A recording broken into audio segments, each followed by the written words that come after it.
Obviously, all have another Wilmot race tomorrow in the Belmont, and joining us tonight to talk about what happened is Dr. Amy from the Equine Veterinary Services here in Arizona.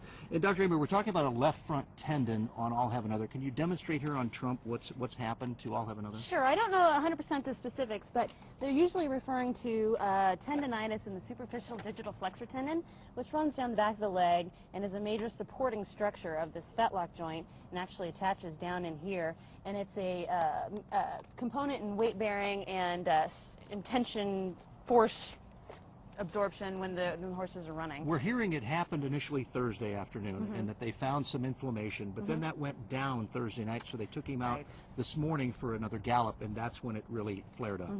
Yes, what they would do is they would look at it with an ultrasound machine and be able to diagnose whether or not that there's an actual tear in the tendon itself, or if there's just some hemorrhage, a little bit of inflammation, and kind of then decide what the appropriate course of treatment is. Obviously, you know, if there's early tear potential, you're not going to want to run the horse and risk a catastrophic breakdown. Is that typical that it would flare up and then go back down like it did? Yes, it can. It can. And in mild cases, you can do just ice therapy, anti-inflammatories, supportive wrapping, things like that. In severe cases where the tendon's actually torn, that's when you're looking at things like stem cell therapy and also other kinds of regenerative medicine, high-frequency shockwave therapy, sound waves, things like that. The sad news is we won't have a Triple Crown winner. The good news is the owner, the trainer, took the consideration of the horse's health first. Absolutely, and that's been a little bit hard in the racing industry lately. It's gotten a little bit of a beating, and it's nice to see that them take the health and longevity of the horse into consideration rather than just going for the win. Although that's a